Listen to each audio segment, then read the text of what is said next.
Okay, so today what we're going to do is we're going to talk about ratios and proportions. Now, you've seen ratios and proportions before, so we're just going to go through the definitions quickly and get to the parts of it that you haven't seen yet. So, get into the definitions. A ratio.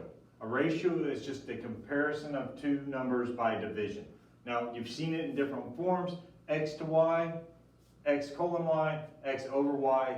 This is the one that we use the most. You've seen these other two, and yeah, they're ratios, but this is the one that we use. We're going to talk a little bit about this one here in a minute, but this is the one that we primarily use. Now, you've also seen proportions, and a proportion is just two ratios set equal to each other. You can set them up in, just like it says, a ratio equals another ratio, that's your proportion. And we're going to use this here in a minute, so keep that in mind. All right. So determine whether ratios are equivalent. Now, in order to determine if two ratios are equivalent, you set them up equal to each other, and there's about 3 different ways that you can see if these two things are equivalent. The way that I taught last year was just turn them into decimals, and if they're the same, they're the same. That's one way to do it, and it works perfectly fine. The other way that you can do is you can reduce both the fractions all the way down and see, are they the same fraction when they're reduced? That's what we're doing here. They have 2/3. Well, 2/3 reduced all the way down is 2/3. And then they got 16 over 24, and they reduce it all the way down. They put it in its simplest form.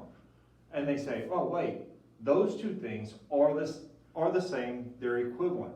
There's also another method that you can do. We're going to show it here in a second, just as soon as I get there. And what they want you to do is go in here and check to see if these are equivalent. I'm not going to do that because you should know how to do this at this point. So we're going to move forward. Okay? Now, what they've done is they said, well, what if they look like this? This is that other way that you can show a ratio. They say what you can do is you can take the means and the extremes, and the product of the means should equal the product of the extremes. Well, product is the answer to a multiplication problem, and they want you to see if you take the extremes, 0.2 and 9.0, those two things are the extremes. They're the furthest out. They're the first out and last terms of the proportion. So 0.2 and 9.0, you multiply those two together, those are your extremes. And then if you take the means, 1.5 and 1.2, those are the middle terms of the proportion. You multiply those two things together, that gets you your means, the product of your means equals the product of your extremes. And if those two things are equal, your two ratios are equal. They're equivalent. Okay? Now, we could also set it up like this. 0.2 over 1.5 equals 1.2 over 9.0. Well, we said just a minute ago, the extremes,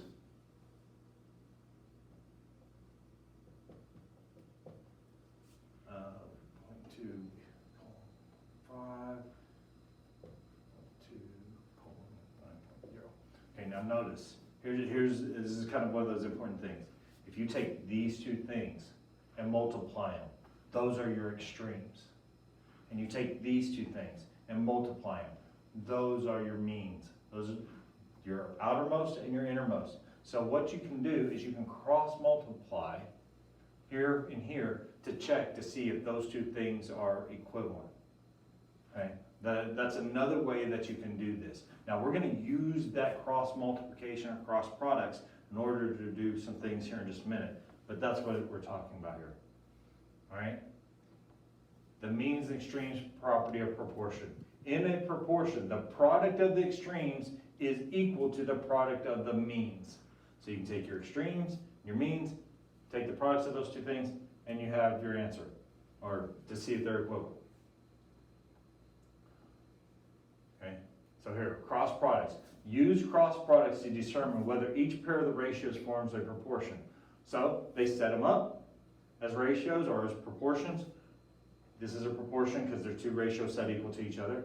They cross multiply 14 times 2, 14 times 2, and 3.5 times 8, 3.5 times 8. And they say, are the products of these two things the same. 28 equals 28, we're good, that's a proportion. It's a good thing, all right? Cross products are equal, so the ratios form a proportion. That's all that's happening here. And all they're trying to get you to do is understand that you can do that cross product to check to see if they're a proportion or not, all right? That's all it is. All right, so we use this, and we've seen this set up like this before in the past, and what I've told people in the past is just cross multiply and then divide. 10 times 3 divided by 5. But now, because of the class we're in, we want to set it up as an equation so that we can solve, because later on we're going to start adding things into this. So we need to set it up as an equation. We're going to use our cross products, 5 times x and 10 times 3. And this is what they do. X times 5 equals 10 times 3, or 5x equals 30. Now you can solve this just like a one-step equation. So divide by 5 on both sides, and x equals 6. We've seen this, we just haven't realized exactly what all we've been doing with this. It's the same setup, same everything. What we're going to add to it is this. X minus 2 over 14 equals 2 over 7. You still do your cross products. 7 times x minus 2, that's this right here. 14 times 2, that's this over here. Now you simplify on both sides and then start solving for your variable. Well, distributive property, 7 times 2 and 7 times x, get you 7x minus 14 equals, simplify the 14 times 2, that gets you 28. Now you solve just like a normal equation. Get your variable all by itself. They added 14 to both sides. They're going to divide by 7, x equals 6. This is what I want you to learn. This right here, you've got to be able to set up that into that equation. That's the key here, because we're going to use this as we move forward. All right? Then you have rates and unit rates. We'll deal with those later. You should already have known what these are. This shouldn't be an issue. Okay? A rate is just how many times for 1. The unit rate isn't all the way reduced down to 1. Okay? Or rate. 9.99 per 10 songs, that's a rate. Unit rate is when it's 1. Sorry, said that incorrectly the first time. The ratio of two measurements having different units of measure is called a rate. So 9.99 per 10 songs, rate. Unit rate is when you have it down to just 1. That's your unit rate. But I'm not focused in on that today. I'm focused in on this. So let's take a look at what a couple of problems look like that you're going to see. All right? You're going to be asked to solve these types of problems. Well, we're going to use our cross products. And we're going to set them up as equations. -3 times 3 plus y, and 4 times -4. Set it up as the equation. This times this, okay? -3, parentheses, 3 plus y equals 4 times -4. That's the setup.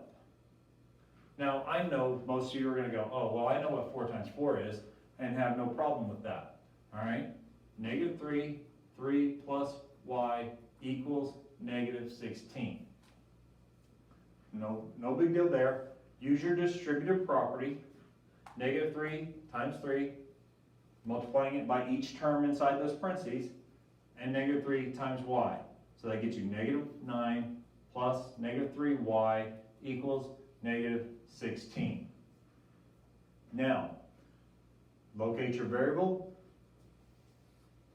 Do the thing that's furthest away. You got -9, add the inverse. Add a +9 to both sides.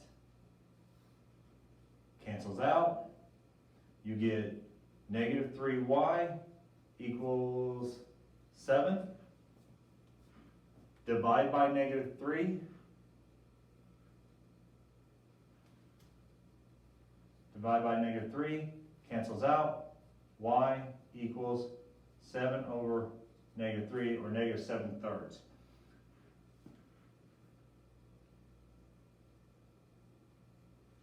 Just checking to make sure I did it all correctly. Hang on just a second.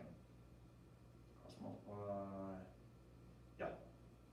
-7 over 3.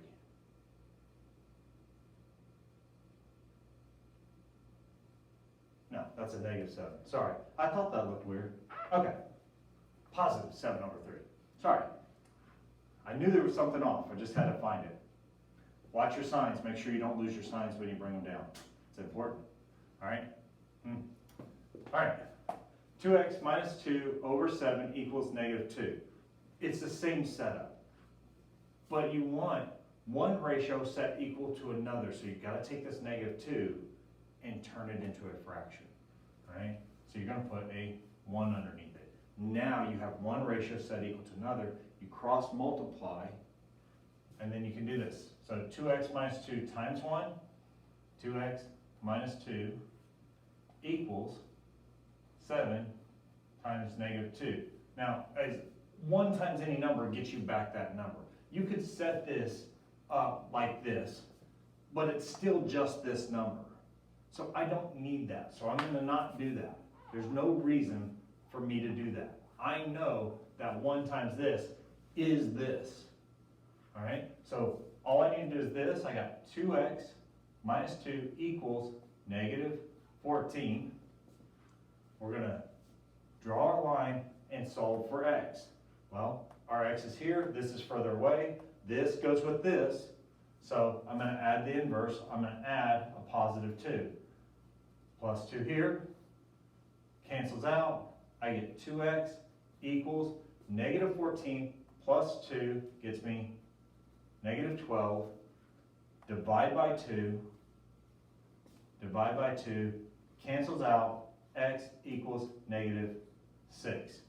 It's not that complicated. Once you do a couple of them, you're not gonna have a problem, right? Especially these, not gonna be a problem.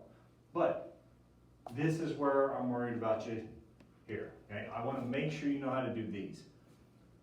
It's still the same thing, cross products. I'm gonna multiply this times this, and this times this. So what you gonna do? 2 times -4 minus 2b, okay, equals, cross product, here to here, 3, parentheses, -2 minus b, parentheses. Now do your distributive property. 2 times -4, -8, minus 4b equals, so here and here, and then here and here. And I only worry about this because of the distributive property. A lot of us try to do this and we make mistakes because we forget distribute to each term inside of there. So 3 times -2, -6, minus 3b. And now we've been doing these multi-step equations, we know how to do this. We want to move all the variables to one side, or all our variable that we're solving for, move our variable that we're solving for onto one side and everything else away from it. So that's what we're going to do here.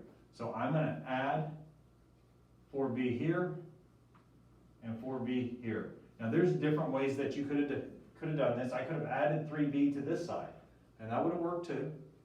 But I'm going to move this over here because when I'm done, my variable is going to be positive. That's why I chose to do this. Okay? So this will cancel out. That was the whole point. Bring down the -8 equals -6 plus, it's 1b or b. Either way, they're the same thing. I'm going to just put b. Okay? And then I want to get this moved over here. Well, add 6, this will cancel out, this gives me b equals -8 plus +6, subtract, keep the sign of the bigger number, minus, or -2. b equals -2. This is the problem that I want to make sure you know how to do. Now these things, the problems that I'm assigning you will not have them where this is here and this is here. I'm not doing that to you. That's another lesson in the future, okay? But you'll see that these things will either be on the top or the bottom, or they'll be right above each other, I think. So that when you cross multiply, you get this on this side and this on this side, and you get to see that. Be aware of that. Later on, we're going to get where we actually multiply those two things together also, but that's not for this lesson. This is what you're going to have to be able to do. If If you have any questions, you need any help on this, come see me.